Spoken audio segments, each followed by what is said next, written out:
Varicose veins కి సరైన చికిత్స కోసం సంప్రదించండి ఎవిస్ హాస్పిటల్. నమస్తే రమగారు. నమస్తే చే రమగారు, మధ్యాహ్నంటప్పుడు నిద్రపోవటం మంచిదేనా? ఒక కునుకు చేయొచ్చా, తీయొచ్చా? ఒళ్ళొస్తుంది మధ్యాహ్నం పడుకుంటే అంటారు. అవునవును, చాలామంది పెద్దవాళ్ళు చెప్తారు. మనకు కూడా అనుభవమే. పైగా ఆ నిద్రపోయే అలవాటు ఉంటే ఎక్కడికి వెళ్ళినా అని ఆవలించుకుంటూ ఉంటాం. నేను కూడా ఒక రోజు 3-4 రోజులు గ్యాప్ వస్తే ఓ రోజు ఆవలిస్తుంటాను. రోజు పడుకుంటున్నారా రమగారు అని పోటాడతావు నువ్వు. కాసేపు పడుకుంటాం. కాసేపు పడుకున్నా అది అలవాటే. అన్నం తిన్నాక రెస్ట్గా ఉండాలి అని చెప్తారు మధ్యాహ్నం కాసేపు. ఓకే, నిద్రపోవటం కాదు, రెస్ట్. అలా కూర్చున్నావు, ఏదో చూస్తున్నావు, ఏదో చదువుతున్నావు, కాస్త నిద్ర వస్తుంది అంటావు, 2 నిమిషాలు చాలు. ఓకే, అంతే. ఇప్పుడు అలా కాకుండా చక్కగా దిండు దుప్పటి సెట్ చేసుకుని పడుకోవటం కానీ, వెళ్ళి మంచం మీద పడుకోవటం కానీ చెయ్యొద్దు. ఎవరికి నిద్ర అవసరం? ప్రెగ్నెన్సీలో పగటి నిద్ర కాస్త హాయి అలా చేరబడి పడుకోవటం. డెలివరీ అయ్యాక పడుకోకూడదు, ఒళ్ళు వస్తుందని చెప్తారు. అసలు డెలివరీ అయ్యాక పగటిపూట నిద్ర పోనివ్వరు. ససేమిరా మా వాళ్ళు కాపలా కాసేస్తారు పగలు నిద్ర వస్తుందని. నిద్రపోకూడదు పగటిపూట. అనారోగ్యంతో ఉన్నవాళ్ళు ఈ పగలు నిద్రపోతే వీళ్ళకి రాత్రి నిద్ర పట్టదు. జ్వరం తగ్గిందనుకో ఆ పూట ఏదో పథ్యం పెడతారా, పడుకోనివ్వరు. కాస్త అటు ఇటు తిరగమ్మా, ఏదైనా చదువు, ఏదైనా విను, ఎవరితో కబుర్లు చెప్తారు. కబుర్లు చెప్పి రాత్రికి నిద్ర పట్టాలి. పగలు పడుకుంటే జ్వరం వచ్చేస్తుంది. మళ్ళీ అన్నం తిని పడుకోకూడదు. ఎప్పుడు కూడా అన్నం తిని పడుకుంటే ఒంటికి బరువు. ఓకే, రిలాక్స్ అవ్వడం నేర్చుకోవాలి. పవర్ నాపింగ్ అంటాం. పవర్ నాపింగ్ తెలుసు కదండి. ఈ పవర్ నాప్ మనము అన్నం తిన్నాక అని కాకుండా పగటిపూట ఎప్పుడైనా సరే, ఇది మనం ఆఫీస్లో ఉండే వాళ్ళు కూడా చేయొచ్చు. ఇట్స్ ప్రాక్టీస్, అది నేర్చుకోవాలి. ఎట్లా? ఇప్పుడు 11 గంటలకి నువ్వు పొద్దున్నే 5ంటికి లేచావు, చచ్చేలా పని చేసావు, 9ంటికి పరిగెత్తుకు వచ్చేసావు ఆఫీస్కి. 11-11:30కి ఒక పావు గంట గ్యాప్ వచ్చింది. అలా ఉండండి. తల వాల్చేయండి. ఇలా పడుకుంటే ఎక్కువసేపు పడుకోలేకపోతాం. బుర్ర వాల్చేయాలి దేని మీదకైనా. ఒక 5 మినిట్స్ కళ్ళు మూసుకునే ఉండండి. నిద్ర వస్తుందో, రెస్ట్ వస్తుందో, ఏదో ఒకటి వస్తుంది. ఓకే, 5 మినిట్స్ జనాల్లో ఉండగా వెలుగులోనే కళ్ళు మూసుకునే అలవాటు చేసుకోండి. అదే పవర్ నాపింగ్.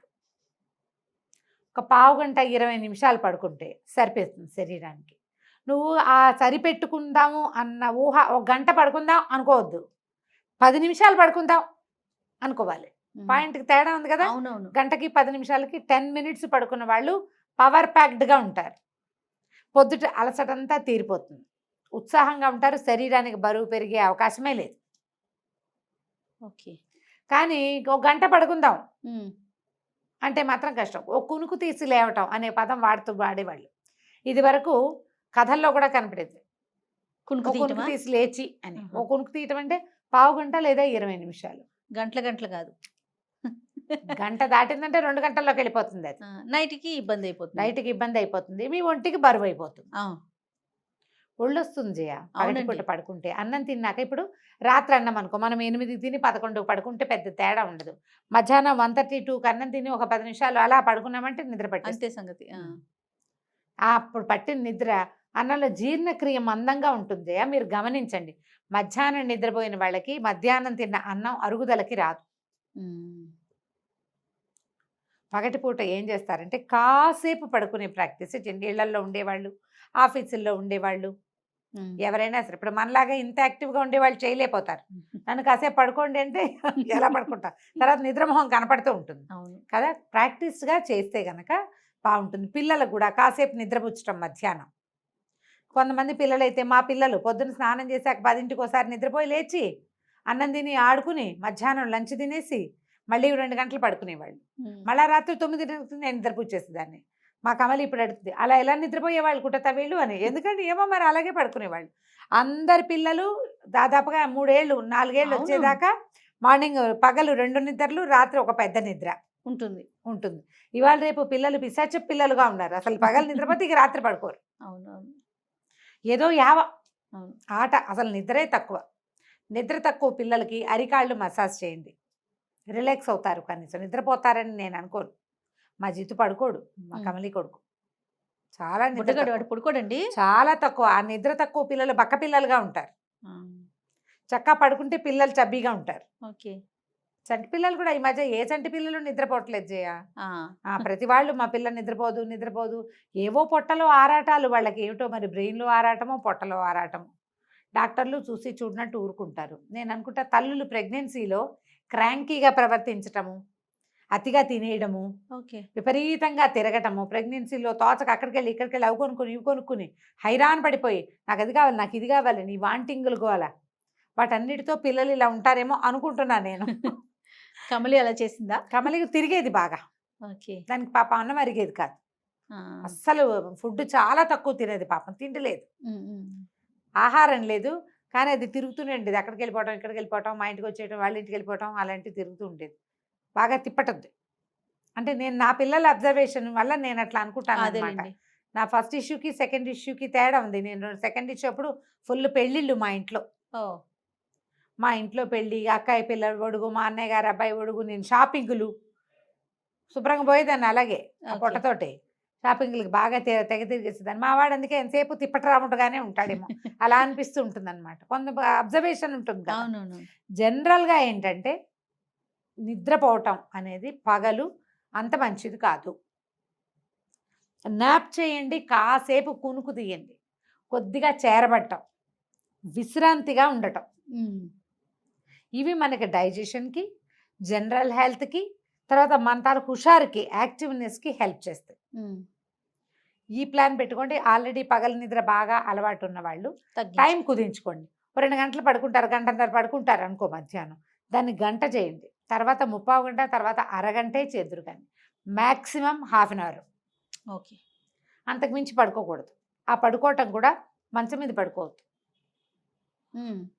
నాకు నిద్ర వస్తే నేను సోఫాలోనే పడుకుంటాను, లేదా కింద పడుకుంటాను నేల మీద, మెలకు వచ్చేస్తుంది. అవునవును. సోఫాలో పడుకుని వెంటనే మడ వాలిపోతుంది, అప్పుడు లేచేస్తాం. అమ్మో స్పాండిలైటిస్ వస్తుంది, సోఫాలో పడుకోకూడదని చెప్తారు. మరి నేను నిద్రపోకుండా ఉండడానికి నాకు అదే మార్గం. ఓకే. మన మార్గాలు మనం పెట్టుకుంటాం కదా, అంతే ఎవరి కదా. మార్గం వాళ్ళది, ఎవరి సేఫ్టీ వాళ్ళది. ఇలా ఆలోచించండి. ఒకవేళ కనుక మీకు ఒంట్లో బాగుండకపోయినా, జలుబుగా ఉన్నా, డైజెషన్ బాగుండకపోయినా కాసేపు నిద్రపోండి. శరీరానికి విశ్రాంతి వస్తే ఇది సరిపోతుంది. పీరియడ్స్లో ఎస్. విశ్రాంతిగా ఉండండి. కాస్త అవసరమైతే అన్నం తిన్న వెంటనే కాకుండా పెందరాళే అన్నం తినేసి అన్నానికి నిద్రకి కొంచెం గ్యాప్ ఉంచుకోండి.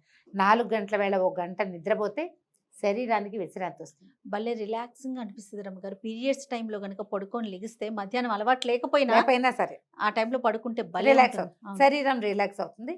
ముందు మీ శరీరం ఏం చెప్తుందో వినటం నేర్చుకోండి. కరెక్ట్ అండి ఇది.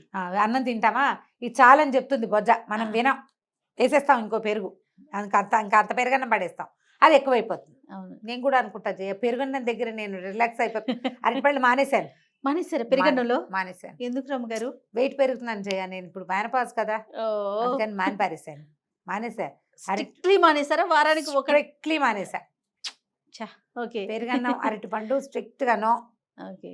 దానివల్లే గొంతులో కఫం పెరుగుతుంది, దానివల్లే నేను వెయిట్ పెరుగుతున్నాను అనే భావాలతోటి అరటిపండు మాత్రం చాలా ఏళ్ళ సావాసాన్ని. తప్పదు మరి, కొన్ని ఆరోగ్యానికి ఏం చేస్తాం కదా. అవును. ఇలా జాగ్రత్త పడండి. ఈ రకంగా జాగ్రత్త పడితే మనం అన్నం తినేటప్పుడు మన శరీరం చెప్తుంది, మన శరీరం నిద్ర కోరుకుంటోంది అనుకోండి, ఖచ్చితంగా టైం పెట్టుకుని నిద్రపోండి. అలారం పెట్టుకోండి, ఒక అరగంట పడుకుందాం, ఒక 2-3 గంటలు నిద్రపోదాం అని అనుకోవద్దు. ఒక అరగంట మీరు బాగా అలసిపోయి మానసికంగా డల్గా ఉండి ఏం చేయాలో తెలియని పరిస్థితి ఉంటే నిద్రపోయి లేవండి, తర్వాత మీకు ఐడియాస్ బాగా వస్తాయి. యాక్టివ్గా ఉంటుంది. మీకు మనసులో దిగులుగా ఉన్నా కూడా 1 గంట నిద్రపోండి. ఆ రోజుల్లో మధ్యాహ్నపు నిద్ర మీకు హెల్ప్ చేస్తుంది. నిద్ర లేచాక ఫ్రెష్గా ఉంటుంది, దూది పింజల్లాగా తేలిపోతాయి, ఆకాశంలో మేఘాలు పోయినట్టుగా కష్టాల మేఘాలు కూడా తొలిపోతాయి, బ్రెయిన్ ఫ్రెష్గా అవుతుంది కదా. అప్పుడు మీరు సరిగ్గా ఆలోచించగలుగుతారు. దీనికి ఎందుకు నేను ఇంత దిగులు పడ్డాను అని కూడా అనిపించదు. అవునవును. నిద్ర వాటికి సమాధానంగా ఉంటుంది. పగటి నిద్రని అలా వాడుకోండి. తప్పకుండా అండి. రైట్ రమ్ గారు, నమస్తే. నమస్తే జయ.